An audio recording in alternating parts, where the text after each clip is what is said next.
Tema de hoy, hermanos, Jesús, su obra salvadora. Es el tema de este momento, hermanos, que queremos compartir con ustedes. Esperamos en el Señor que de verdad usted se alinee en este tema tremendo, hermanos. Y vamos a introducirnos con un versículo de 1 de Timoteo, capítulo 1, versículo 15. Timoteo 1:15, primera carta a Timoteo. Pablo dice de esta manera: palabra fiel y digna de ser recibida por todos, que Cristo Jesús, aleluya, vino al mundo para salvar a los pecadores, de los cuales, añade Pablo, yo soy el primero. Hermanos, este versículo de verdad que pone en evidencia en el corazón de Pablo, y debe ponerlo también en nosotros, que el tema de la salvación no es un tema que se debe tomar a la ligera. Es un tema, hermanos, que usted debe conocer ampliamente. Es un tema que usted debe añorar, hermanos, vivirlo cada día, entenderlo de tal manera que pueda transmitirlo a otros, como estábamos hablando hace un momento. Que usted nunca pueda callar su boca con relación a esto. Pablo dice: si hay una palabra digna, si hay una palabra fiel para ser compartida, para ser recibida, es esta. Cristo vino a salvarnos. Cristo vino a este mundo para ser, hermanos, aleluya, nuestro Salvador. Es una palabra que usted y yo debemos estar, hermanos, predicando constantemente, diciéndole a la gente el por qué Cristo vino a este mundo. Y no es solamente, hermanos, para que una vez al año, ¿verdad? Como estábamos diciendo también hace un momento, entre comillas, cierta semana, ¿verdad? Alguien se medio acuerde de lo que Dios hizo por nosotros, de lo que Jesucristo hizo por usted y por mí, ¿verdad? No es en cierto momento, es todos los días. Pablo dice, hermanos, una expresión osadamente: Señor, yo soy el primero en esa lista. Yo soy el primero al que tú salvaste. Hermanos, ¿por qué usó ese término Pablo? Porque había en él tal gratitud, hermanos, de la misericordia de Dios, tal gratitud de que él no era digno de esa gracia de Dios. ¿Por qué? Porque si usted recuerda, Pablo fue perseguidor de la iglesia. En el libro de los Hechos usted puede ver, hermanos, el evento que él ejercía con cartas de los principales sacerdotes, de los religiosos de su época, en donde, hermanos, él tenía autorización para ir detrás de los que seguían el camino, de los que seguían a Cristo. Y dice que los metía en cárceles, los torturaba. Llegó al punto donde algunos los logró hacer blasfemar el nombre de Cristo. Imagínense, hermanos, esa era la conducta, el pensamiento que llevaba Pablo antes de conocer y tener ese encuentro cara a cara con Jesús. Y cuando él fue libre, hermanos, de su ceguera espiritual, de su religiosidad fanática, mi amado hermano, él en retrospectiva dice: Señor, ¿cómo pensaste en mí? ¿Cómo pudiste salvarme a mí? Yo que estuve contra ti. Pero los planes del Señor son grandes y su misericordia grande también. Amén, hermanos, porque Dios no hace acepción de personas. ¿Cuántos dicen gloria a Dios a eso? Si usted está aquí es por la gracia y la misericordia del Señor. Aleluya. Esto es bueno, hermanos. Y por eso queremos entonces, hermanos, entrar en el tema de la salvación, por lo menos con algunos puntitos, ¿verdad? 3 puntos por lo menos, que te van a ayudar para que usted aclare su espíritu, aclare su mente y diga: Señor, yo no puedo levantarme cada mañana sin ser consciente de esto. Hermanos, porque ¿qué es lo que nos separa muchas veces del Señor? ¿Qué es lo que nos aleja del Señor? Precisamente el ser inconscientes del tema de la salvación. Aunque en la teología la salvación es demasiadamente amplio, hermanos, y hay mucho de qué hablar, hay mucha profundidad. Bueno, vamos a tomar por lo menos algo. Vamos a usar algo específico que te va a ayudar a ti en esta mañana. Y por lo menos 3 aspectos quiero llevarle a pensar. Número 1, hermanos, en la obra salvadora de Jesucristo tenemos, hermanos, que Jesús es nuestro sustituto. Diga conmigo: sustituto. Esto es tremendo, hermanos, ¿ok? Comprenda esto. Aquí el punto nos resalta algo extremadamente maravilloso, glorioso, por las implicaciones que conlleva, hermanos, esta acción de sustitución. Esta verdad, hermanos, pone a Jesús en un acto de voluntariado. Él voluntariamente decide venir a ocupar su lugar. Y tal vez usted dice, ¿cuál lugar? Estamos hablando de un lugar muy terrible, que es el banquillo de los acusados. Y no un simple banquillo de acusados, porque este en particular está bajo pena de muerte. Usted y yo estábamos sentados en un lugar en donde la muerte estaba asediándonos, en donde el juicio final, el dictamen directo vendría sobre usted y sobre mí con esa colilla, muerte, sentados ahí. Así que recuerde a través de esta ilustración, hermanos, que usted y yo estábamos ahí en esa palabra de Romanos 6:23, ¿verdad? Por cuanto, ¿qué dice la Escritura? Por cuanto hemos pecado, ¿cómo dice? ¿Otra vez? Estamos destituidos de la gloria de Dios. Ahora, ¿y la paga del pecado es? Otra vez, la paga del pecado es muerte. Entonces, imagínense, destituidos de la gloria de Dios, bajo pena de muerte. Usted estaba ahí esperando solamente su sentencia. Usted y yo no teníamos nada que hacer. Estábamos con las manos atadas, en otras palabras. Pero la palabra de Dios viene, hermanos, con un mensaje glorioso. El tema de la salvación trae un mensaje de esperanza, ¿verdad? Para usted y para mí, que lo hemos recibido, lo hemos creído. Pero ¿qué de los que no están aquí? ¿Qué de los que todavía están sentados en ese lugar? ¿Acaso no merecen oír la buena noticia que usted recibió y que yo recibí? ¿Acaso no merecen ellos la oportunidad que usted ha recibido? ¿O será que usted es un super elegido, hermano? Gloria al Señor. No, hemos leído que Dios, y hemos entendido que Dios vino por todos. Amén, hermanos. Y lo dio por todos, dio su vida por todos. Pero recuerde Romanos 5:8, mi amado hermano. Es un versículo que usted conoce también. Pero así como este versículo hay infinidad, hermanos, hay muchos de ellos, pero escogí este porque yo sé que usted lo conoce más. Romanos 5:8 dice: mas Dios muestra su amor para con nosotros, en que siendo aún pecadores, Cristo murió por nosotros. Diga conmigo, por nosotros. Otra vez, por nosotros. Oiga, hermanos, vea esa pequeña palabra que está ahí. Es una preposición, por. Esa pequeña palabra cambia el discurso. Pone una opción, hermanos, de alivio al corazón del hombre. Esta pequeña palabra nos está, hermanos, resaltando la sustitución. Es lo que implica ahí. Jesús por nosotros. Ahí está reflejada la sustitución. Es la forma de decir que Él es nuestro sustituto. Y usted va a encontrar muchos pasajes en el Nuevo Testamento, sobre todo en las cartas de Pablo, en donde usted va a escuchar ese por aquí, por allá, sustituyéndote de muchas cosas por la gracia del Señor. Amén, hermanos. Ahora, esta palabra por no solamente, hermanos, refleja, ¿verdad?, la sustitución, sino la causa, el motivo y el propósito de la misma. En solo este versículo usted puede ver la causa. ¿La causa cuál es? Por amor, por amor. Mas Dios muestra su amor. Esa es la causa de la sustitución. El motivo por el pecado, dice, siendo aún pecadores. Ahí está mostrándose, hermanos, el motivo por el cual ese amor, hermanos, se activó. Y el propósito, al final dice, por usted y por mí, por nosotros. Ese por, hermanos, aleluya, es glorioso. Debe traer alivio al corazón, debe traer paz a su corazón, de saber que estábamos ahí en esa condición.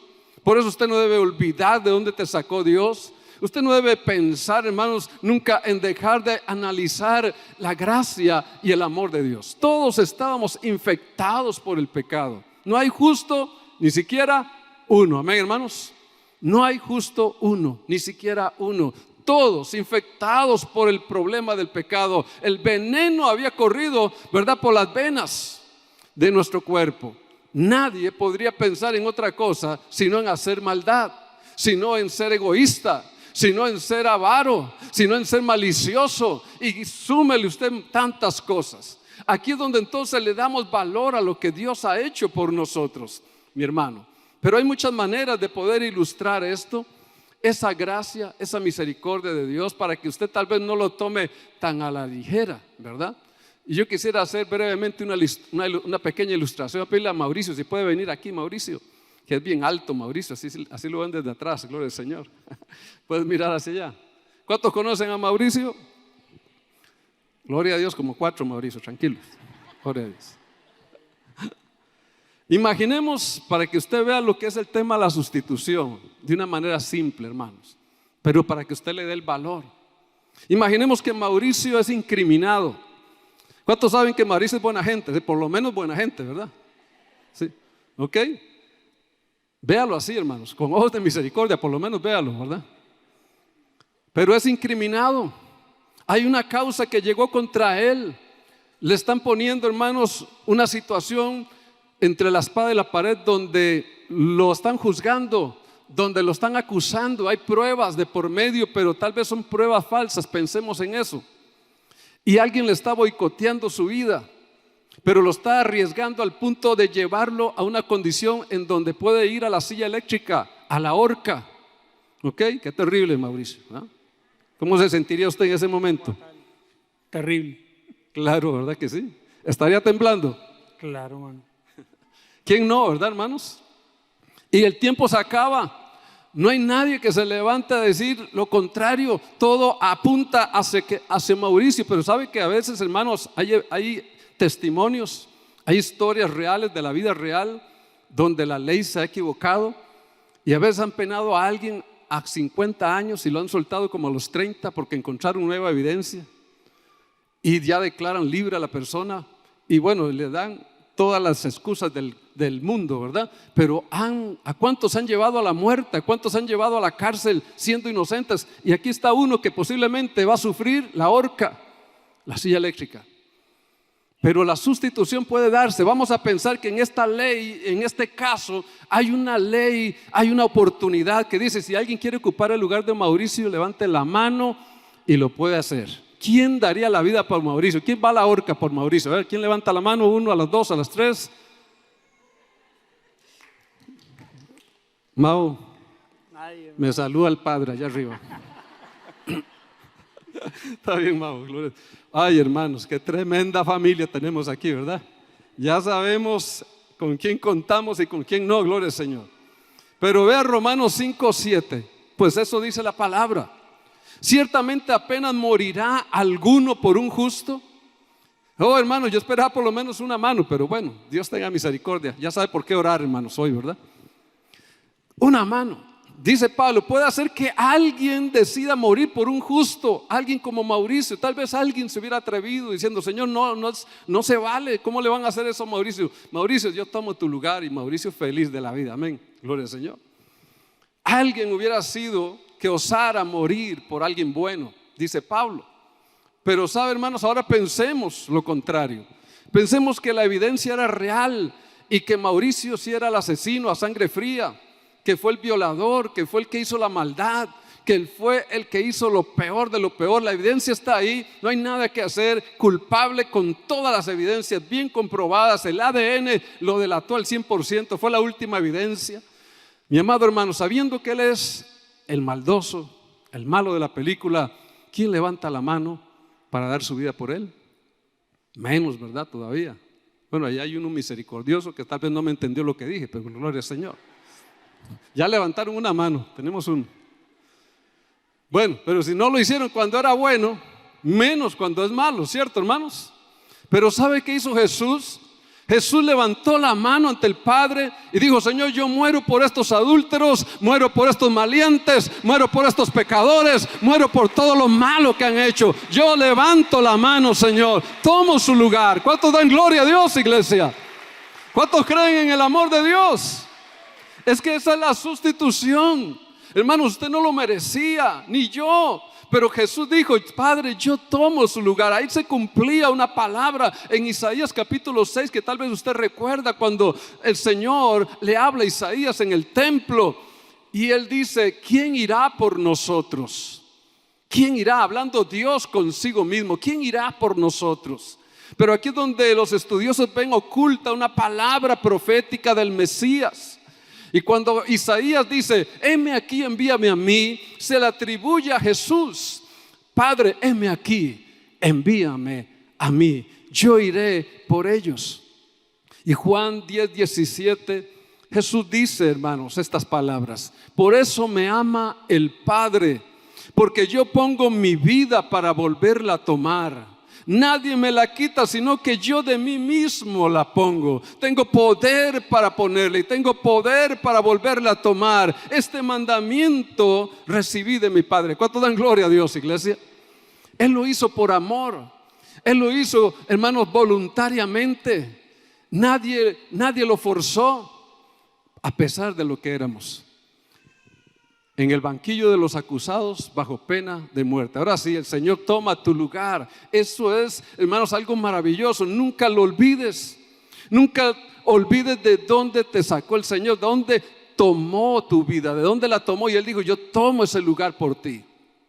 Mi amado hermano, pero esa acción, como leímos al principio, conllevaba muerte. Esto es la parte crítica, está la parte difícil, ¿verdad? Porque ahora entonces, al sustituirnos, Jesús tiene que enfrentar consecuencias. Las consecuencias que eran tuyas, las consecuencias que eran, aleluya, y que pertenecían a ti.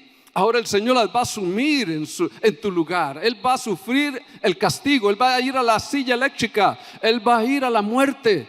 Hermano amado, aquí es donde entramos al número 2, punto 2. Jesús, nuestra propiciación.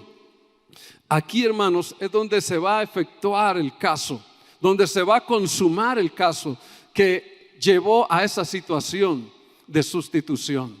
Tú merecías castigo, muerte. En este caso no había cadena perpetua, lo que había era muerte. Esto es lo que el Señor va a asumir por nosotros. Por eso dice Primera de Juan 4:10.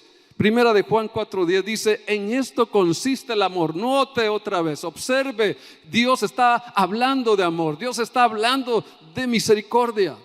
En esto consiste el amor, no en que nosotros hayamos amado a Dios, sino que Él nos amó a nosotros y envió a su Hijo en propiciación por nuestros pecados. Oiga, aquí la palabra propiciación, hermanos, tiene mucho de qué hablar también, pero por lo menos enlácelo y encadénalo con el tema de sacrificio para que se le haga más simple y más sencillo. Es la acción de expiar el pecado a través de un sacrificio. No había otra forma. Propiciación tiene que ver con derramamiento de sangre. Ahí hay una clave importante, porque si no hay derramamiento de sangre, no hay remisión de los pecados. Siempre estaba establecido en la ley de Dios que se derramara sangre. Ahora, pero ¿cuál sangre podría usarse? Ya la de los cabritos, la de los machos cabríos, hermanos, ya eso ya no era suficiente. Ahora llegó otro tiempo, llegó la hora en que Dios se encarnó y vino a buscarnos, vino a buscar lo que se había perdido. Hermano, Jesucristo, Él es Dios encarnado, que viene a hacer la obra perfecta, hermanos, que viene a cumplir la necesidad que usted y yo teníamos, porque no se podría seguir más en esa condición de un sustituto que no llenaba toda la causa, que no completaba, hermanos, todo lo necesario, los elementos claves para quitar de una vez para siempre el poder del pecado. La obra de Cristo vendría, hermanos, a anular y a cancelar, no por una semana, no por un día, ni por un año, sino para siempre. Diga conmigo, para siempre, el problema del pecado. Usted y yo caminaremos en justicia y seremos perfectos para siempre. Gloria al Señor por lo que Cristo hizo en la cruz del Calvario. Esto implica entonces, hermanos, una satisfacción de lo que Dios requería. Entienda esto. La silla eléctrica viene a ser la cruz, el lugar de sentencia, el lugar donde la muerte se encontraría, aleluya, con el receptor sería la cruz. Jesús sería el receptor en ese momento. Él tomaría, hermanos, toda la maldad que había en ti, que había en mí, que hay en todo el mundo, mi amado hermano. Dijimos que Él vino por todo el mundo y Él viene a ser el receptor. Aquel que era justo, hermanos, viene a ser ahora pecado por nosotros. Segunda de Corintios 5:21 dice: al que no conoció pecado, por nosotros se hizo pecado, para que nosotros fuésemos hecho justicia de Dios en Él. Oiga, qué tremendo. ¿Qué significa eso? Cuando Él nos sustituyó, Él entonces viene a la pena de muerte y Él, hermanos, viene a absorber todo nuestro pecado. Él viene a desvestirse de su justicia, porque sabemos que todos podrían decir, hermanos, que Jesús era justo. Hermanos, ahí estaba María, la madre de Jesús, cerca de la cruz, al pie de la cruz. Estaba Juan, ¿verdad?, uno de sus apóstoles. Estaba la hermana de María y estaba María Magdalena. Habían otras mujeres, había gente ahí. Y algunos se burlaban de Él, pero otros consideraban su justicia. Y tal vez pasaría por la mente de María, pasaría por la mente de Juan: no es justo lo que decíamos, no es justo, Él es bueno, Él es justo, ¿por qué está ahí? No debe ser esto. Pero la verdad es otra. Porque la escena de la crucifixión, hermanos, no se estaba dando completa en la narración de las Escrituras.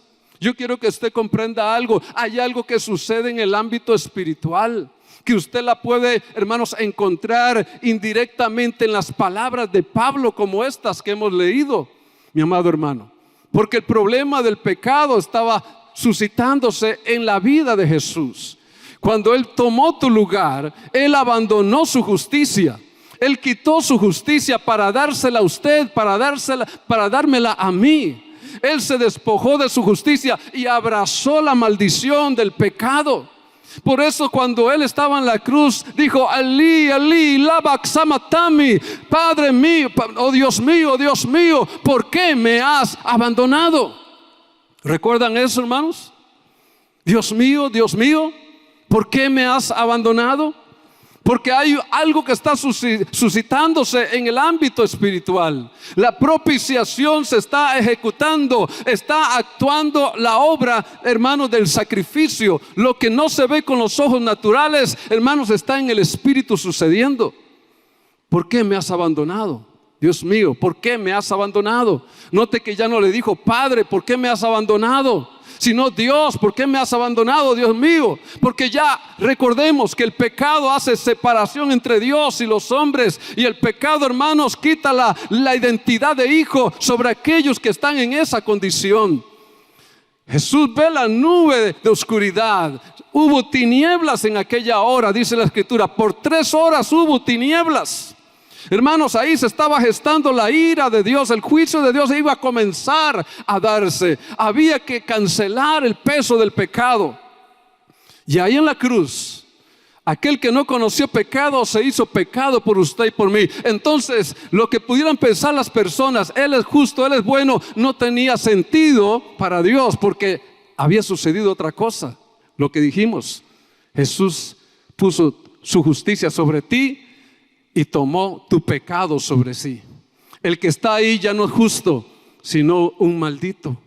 Está escrito: maldito todo el que es crucificado, maldito todo aquel que es colgado de un madero. La maldición está sobre Cristo ahora, para que usted y yo fuésemos libres de esa maldición. Él, hermanos, escucha la condición que llegó de maldición, para que usted fuera libre de esa condición. ¿Cuánto dan gloria a Dios, iglesia?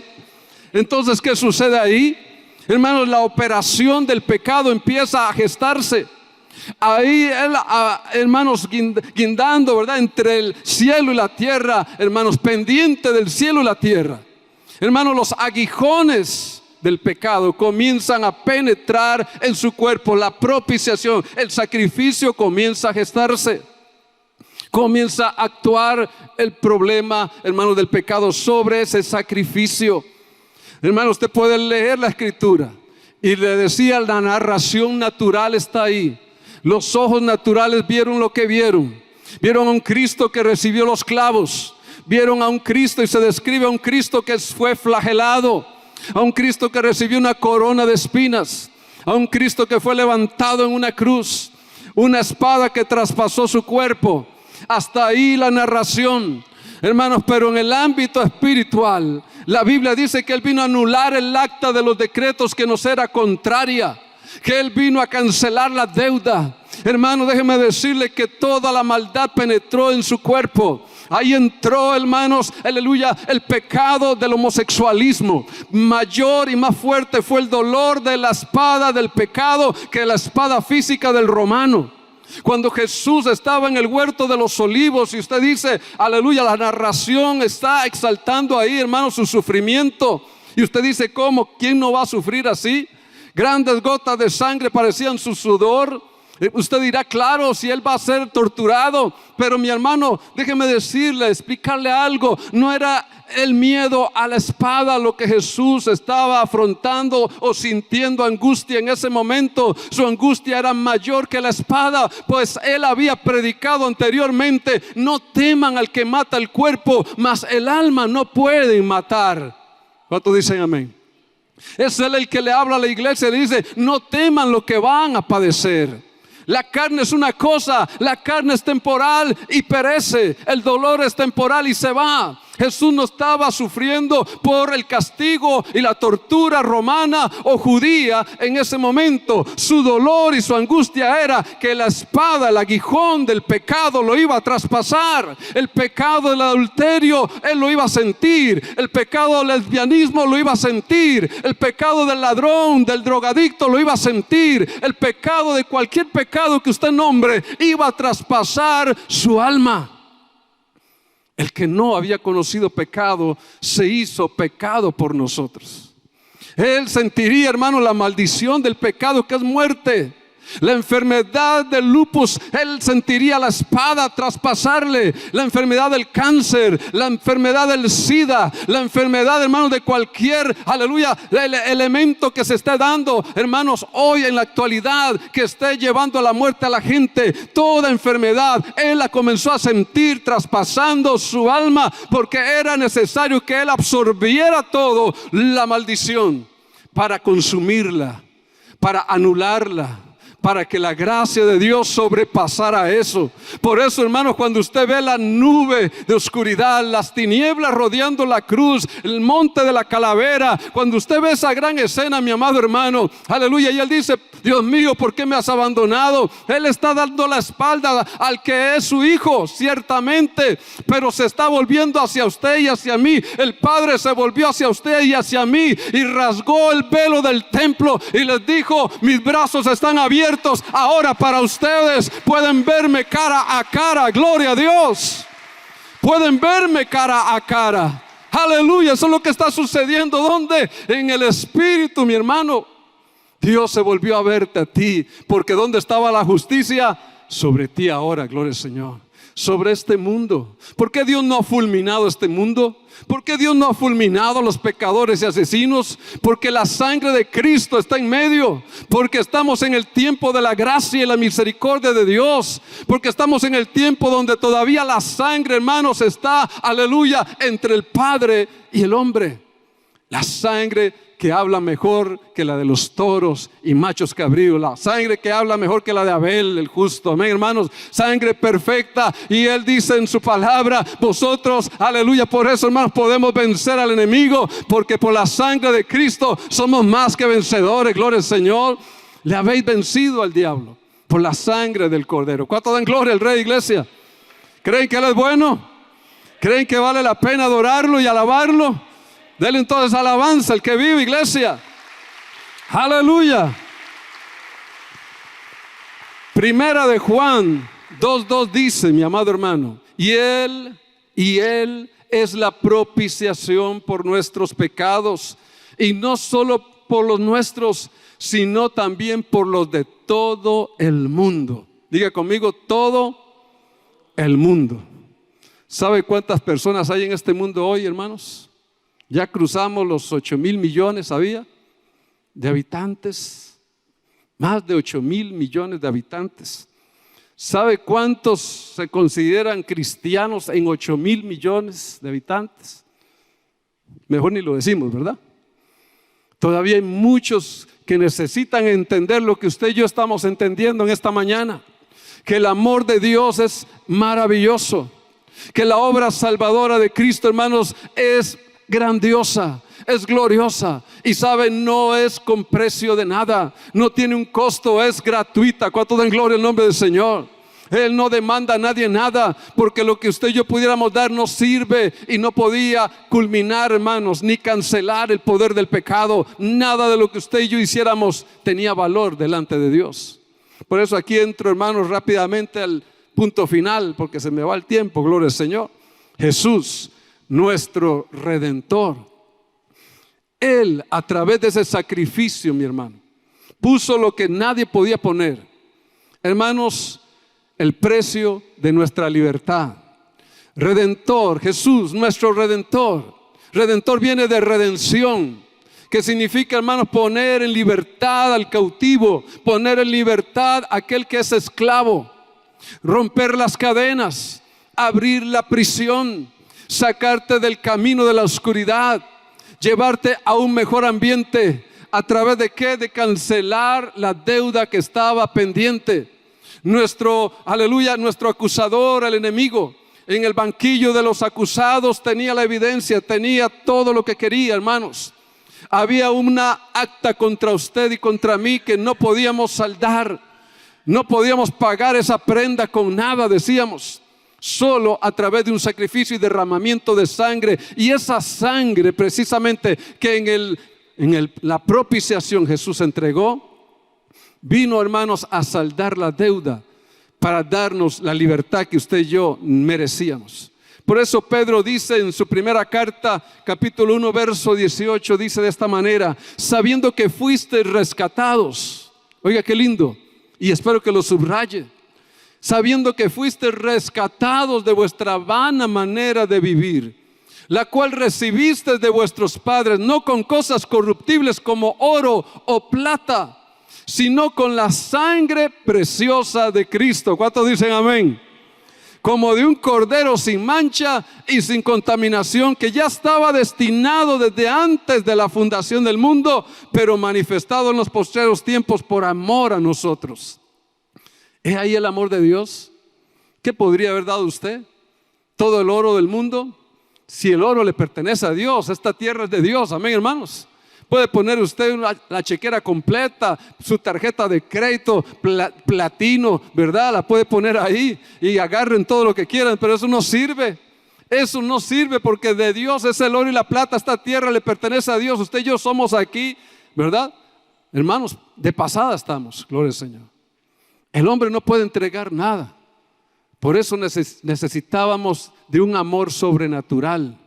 Por eso necesitábamos de un acto sobrenatural, glorioso, lleno de misericordia, que solo Jesús pudo llenar, que solo Cristo pudo hacer, hermanos, para poner su preciosa sangre, que era lo único que podía aplacar la ira de Dios, que era lo único que podía, hermanos, sellar, ¿verdad?, nuestra deuda y darnos esa oportunidad de una vida nueva para la gloria de Dios. Pues dice Colosenses 1:13 que a través de esto Él nos ha librado de la potestad de las tinieblas y nos ha trasladado, dice, al reino de su amado Hijo. Salimos de prisión. ¿Cuántos son libres en esta mañana? Como 30, gloria al Señor. Se va a llenar el altar de almas en esta mañana, gloria al Señor. ¿Cuántos son libres? Gloria al Señor. Gloria a Dios, dígalo con fe, hermano, gloria al Señor. Por su gracia, por su misericordia, porque su sangre pagó tu deuda, porque su sangre te hizo libre. Hermanos, cuando sabemos esto y entendemos esto, déjeme decirle que usted debe ser un gran adorador. Usted debe ser un gran exaltador de Cristo. Usted debe ser alguien que debe andar con una gran sonrisa. Hermanos, si le pagan una deuda a usted, usted sonríe, ¿cierto? ¿Cuántos papás hay aquí? Levanten la mano los papás. ¿Cuántos se han tenido la dicha de que su hijo llegue y diga: papi, ya pagué la luz? ¿Verdad? Hasta que sonríen sin ser cierto, ¿verdad? Ya pusieron la risa como si hubiera pasado, pero no ha pasado. Pero hay algunos que sí lo hacen. Le pagaron el recibo, hermano. Pero sabe que la deuda que usted tenía ya del pecado se fue.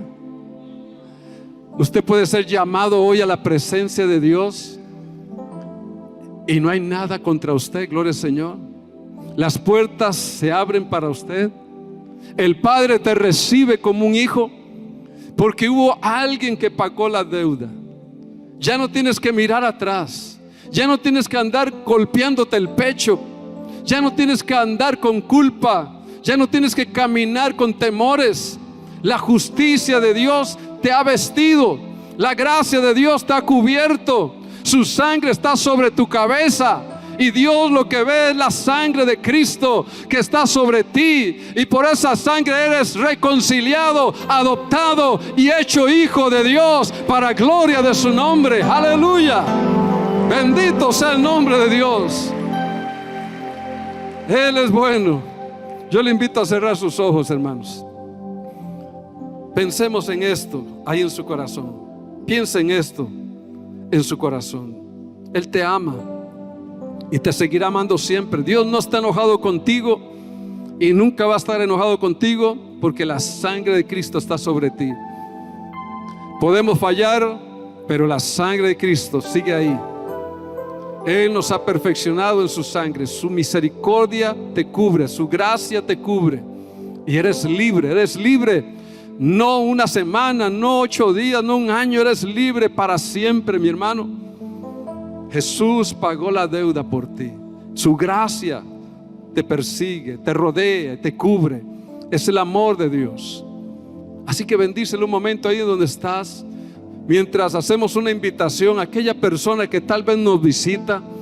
Si hay alguien que está en esta mañana, que está en el banquillo de los acusados, si usted se siente ahí en el banquillo de los acusados, déjeme decirle, hoy, esta mañana, el Señor quiere ocupar ese lugar, quiere ser tu sustituto. El Señor quiere librarte de esa condición de pecado.